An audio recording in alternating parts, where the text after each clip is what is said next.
Preface of Your Psychic Powers and How to Develop Them.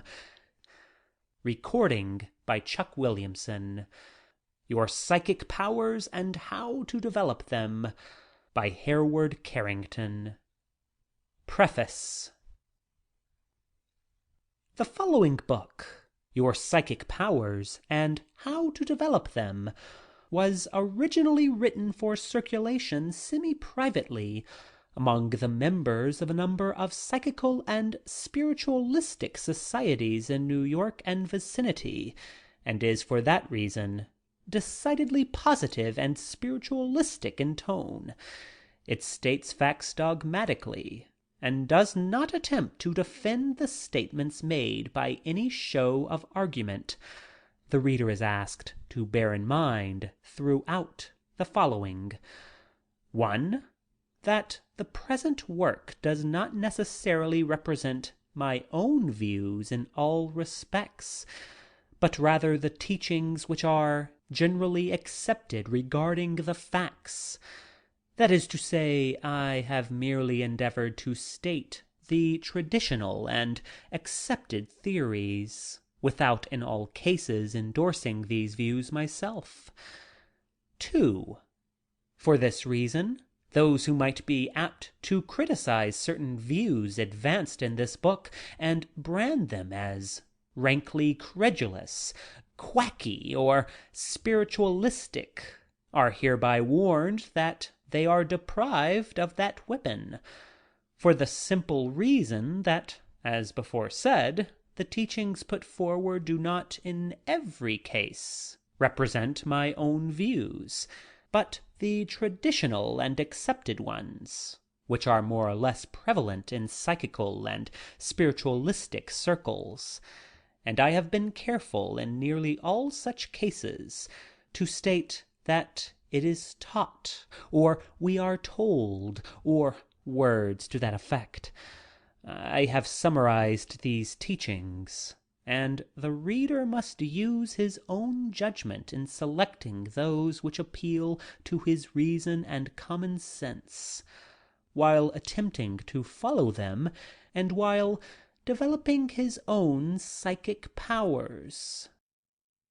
So much evidence has been accumulated of late years, tending to prove the persistence of individual human consciousness after death, and I have tentatively, and for the sake of argument, adopted the spiritualistic hypothesis throughout the present work. I have assumed that a spiritual world exists, and that it is possible at certain times and under certain conditions to get into touch with that world through the instrumentality of certain peculiarly endowed individuals known as psychics or mediums. The fact once granted, innumerable interesting possibilities present themselves, as well as many phenomena which call for solution. I have endeavored in this present volume to offer tentative theories and explanations of such facts, and to make plain what might conceivably happen, once the main theory were accepted. It is with these thoughts in mind that I have spoken of spirits throughout as actually existing and communicating. This, at least, is the appearance of the phenomena. Psychical research seems to be tending more and more towards an acceptance of the spiritualistic interpretation of the facts, and it is because of this, and with the possibility of the ultimate acceptance of this interpretation, that I have adopted throughout the present volume, tentatively as before said, and for the sake of argument, the correctness of the spiritualistic view, and have proceeded throughout upon this assumption. Whatever the ultimate interpretation of the phenomena may prove to be, this is, it seems to me, at least warranted by the newer researches and conclusions in this field. It must be distinctly understood, however, that I believe the vast bulk of the material contained in this book to be sound and helpful. The practical instructions are good, and the reader cannot go far wrong in following them.